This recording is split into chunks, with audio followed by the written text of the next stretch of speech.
lies, and justice. Only on the Shy Report. And remember, stay ready, so you don't have to get ready. Welcome back to the Dinnerplate on 101.1 The Fam. This is Shy Love, and this is my segment of the Shy Report, and we have a special guest on the line with us. Hello, sir. Can you hear me? Yes, ma'am. All right. You want to go ahead and introduce yourself? Yeah, how y'all doing? Peace and blessings. All power to the people. I'm Cortez Rice. I'm a civil rights activist from Minneapolis, Minnesota. Also, I am the father of Jamari Rice, who was murdered February 1st, 2022 at school in Richfield High School, Sika High School in Richfield, Minnesota, which was the 297th United States school shooting. 298 was Uvalde, Texas. Wow. So how now when you and I connected in person a few years ago at a protest here in Richmond, Virginia, and it was when Xavier, I cannot think of his last name. Justice for Xavier Hill. Yes, Xavier Hill. Xavier Hill was killed by the state police in Ashland. I believe it was Ashland, Virginia, and that's where you and I met for the first time, and we spoke and connected that way. And at that time, you were nationally known for protesting and leading marches and speaking on behalf of George Floyd. Yes, ma'am. So how did you know George Floyd? Ever since he actually moved to Minnesota, my cousin Timothy Williams was working with him at the Salvation Army. And, we just, it was God's will, and we just linked up like that. Ever since, he moved from Minnesota, ever since he moved to Minnesota, we just had a strong bond and a connection with one another where, I used to take him to work or go pick him up. My kids would call him uncle, you know what I mean? He always told me, hey, you know what I mean, nephew, blood don't make you family, loyalty does. That's what he always told me. So I stand by that, you know what I mean? And that's very important to me, even dealing with all these other families as well. I look at them like my own family. You know what I mean? So exactly. Yeah. So how was he as a man? Your friend, the uncle to your children. How was he? He was a good dude. He was perfect. You know what I mean? To me, I look at him as a hero. You know what I mean? In order to change the world, you got to be willing to change within yourself. And that's another trait that I learned from him. He was really in the midst of changing his life all the way around. He was doing stuff in the community. He was helping, helping people in need of housing and stuff like that. Because, like I said, he worked at the Salvation Army. So he was in the works and of actually changing his life and doing good and positive for the people in the community. Okay, thank you for that. And so on the day that, this tragedy happened to him, how did you all find that out? Well, obviously I lived in Minneapolis, Minnesota, probably about 10, 15 minutes from where he was lynched at, where he was murdered at. And I woke up and I grabbed my phone. I woke up, I grabbed my phone, and it was all on Facebook. I'm sorry, go ahead, take a minute. If you know. These are emotional things. That's why I wanted to get you on here, because people, they say some things, they gossip, and they don't realize the people who are out here living these things, that it happened to them. Like, you see someone on the news, but then you don't realize that, okay, this is affecting people. This is not just a news story that just popped up, a little YouTube video to watch and comment about. Like, these are people who are affected, not only the victims of it, but their family and friends who are affected by these things.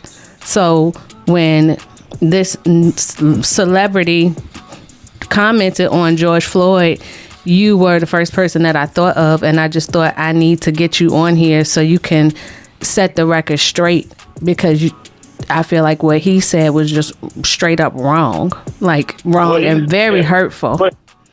what he said was past hurtful. Mm-hmm. It was re-traumatized over again. Right. Because obviously the court and the medical examiners and all of them already declared how he was murdered by the knee of the neck.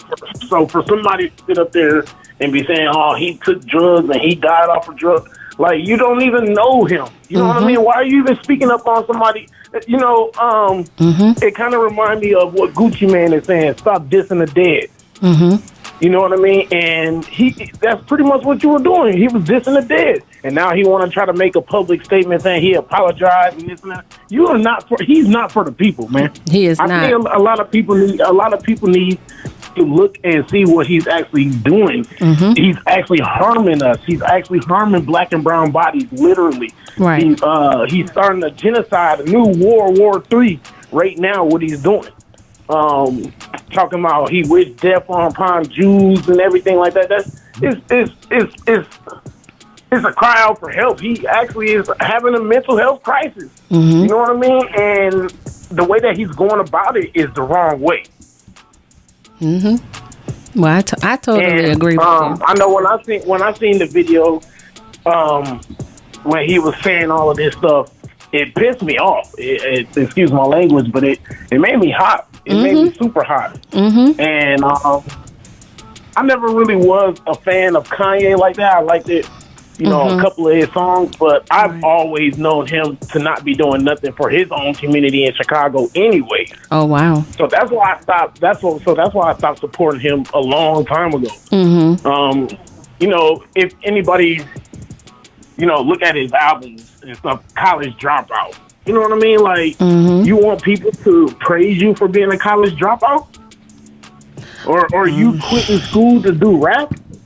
Well, you know what I mean? I think people need to realize this stuff too. Like, it's the propaganda that they putting out there. You know what I mean? And they want black people to not go to college. They want black people to not succeed. They want black people to hate on other black people and be dissing the dead and our loved ones. It's like I said, it's re-traumatizing. It really is. I just actually did a live on Facebook under Cortez Rice on Facebook, and I just blankly said it. F Kanye. I feel the same exact way. Like I said, when I first of all didn't watch the Drink Champs interview, but then once they said about all these little things he was saying, so then I just happened to catch a clip of it myself, and I was just taken aback, like, whoa, did he really just say that? And he's quoting a Candace Owens documentary of all things, and then like I said, I just immediately I was mad. She's married to a white man. Yeah, she said a whole lot of things about colonialism in Africa wasn't that bad, and it helped out the black people and all the Africans, and black people in the United States are the most murderous race. And so I was just, when he said what he said and he's brought up George Floyd, I honestly didn't care about the other comments he was making about other folks. It was mainly the George Floyd comment that really pissed me off at that point. Like, I was like, what? That's exactly what did it for me. Yeah, exactly when he said that pissed me off. And then, like I said, I immediately thought of you, and I was like, I need to get him on here because I want to hear what he has to say. Like, I want to use my platform to give everybody use their own voice. Yes, ma'am. Yes, ma'am. Hey, what's going on, man? Yeah, go ahead. Like I said, it's re-traumatizing. The fact that he would say this about anybody's loved one, regardless of who they were. Yeah. George Floyd changed the world.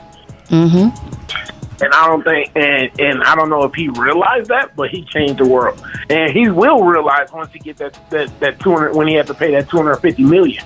Absolutely, because this lawsuit against Alex Jones, and how you can, you say things that's untrue about different things that happen, and they won that lawsuit. That set a precedent right there. Yeah. So, I mean, unfortunately, you got to hit people where it hurts, and it hurts them in their pocket. That's the only thing that makes them wake up, unfortunately. And then my co-host right here, B Sounds, he's the head of the Dinnerplate. He has a question, wants to say something to you. Hey, what's up, man? I appreciate you coming on the show, man, and expressing how you feel, and I just want to ask, where do we go from here? With everything that's been going on, and what are you guys doing? You know what I'm saying, to keep the legacy of George Floyd's memory alive and stuff. Well, we will continue to say his name, Yes. And other families, and stand in solidarity with other families as well. We have to continue to push for legislative changes, where we need the actual George Floyd and Breonna Taylor Policing Act.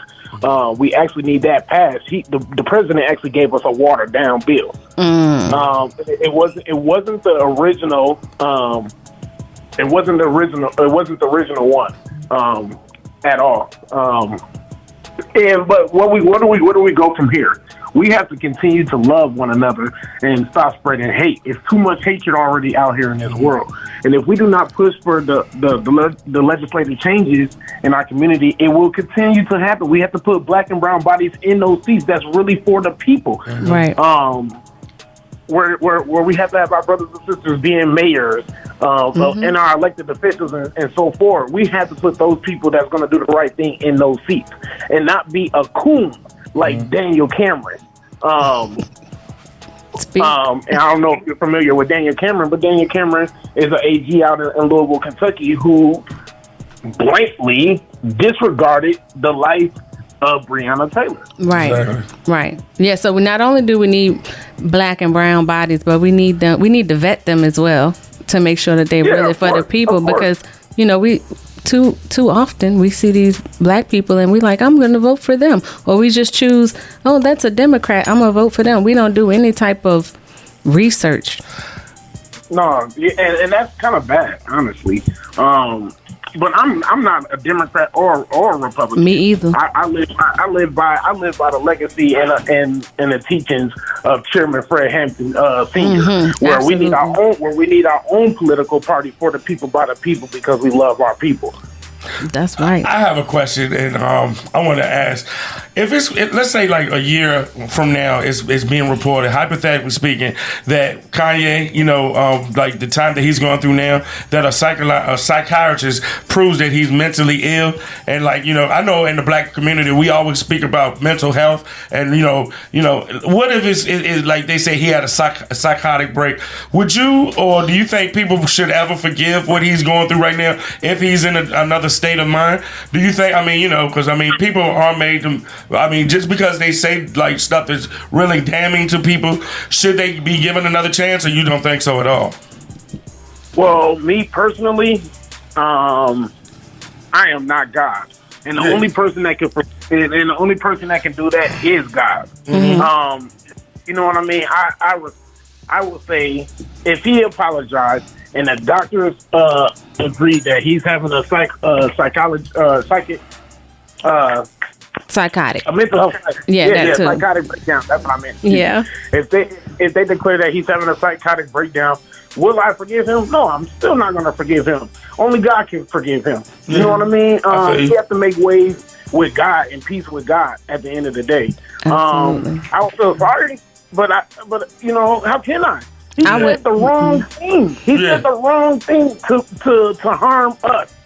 Literally. I said, I said it on my live. I said, what if it was your loved one? Would you forgive him? Absolutely. I'm not gonna forgive him at all. I use the example of like when you see these videos of these old white women who have dementia and they're using the N-word and they're saying this and saying that and spitting on their caregiver and calling her the N-word, and then people say, oh, she has dementia. Okay, I know a lot of people with dementia, and it don't make you act like that. That's the way you was already acting in your regular life. And now you just have a mental illness to go along with it. That don't give you a pass at all. Right. And everybody already knows that Kanye been diagnosed with whatever, and he already supposed to take medication. That don't excuse the fact that he said slavery was a choice. Or anything. That's something that he will have to deal with God. Exactly. I think the people already have made their decision on who they want to stick with. I think everybody need to stop saying, "Oh, well, here y'all go putting out another rich black man, a black man, and this and that and the third." Well, listen, if you're for the people, Right. again, if you're for the people, you would know. You would know not to. You're supposed to be a leader. You know what I mean? You got billions of dollars and everything, and which is billions of dollars is actually getting taken away from him right now as we speak. But you have all this money. You're supposed to be leading by example. This is the way that you want to teach people to lead. Right. Right. By spreading hate, by spreading hatred across the world, and it's just sickening. It's literally sickening. Well, I just want to say I appreciate you calling in on the show, letting the people know how you feel, how it's affecting everybody that you know, his family. And I just want to say I appreciate everything that you're doing, you're continuing to do, and everything that you'll do in the future for the people. And how can they contact you? If people want to get in contact with you or follow you on social media, how can they find you? I'm on Facebook under Cortez Rice, on Instagram United We Walk _612. But like I said, I'm also executive director of Families United. So if anybody want to get in contact with us or me, go on all social media platforms and look up Families United. Well, I want to say again, thank you. I want to say rest in peace to George Floyd and rest in peace to your son. Indeed. Thank you so much for being on the show. Have a good evening. All right, y'all. That was it for the Shy Report. We will be back with the what?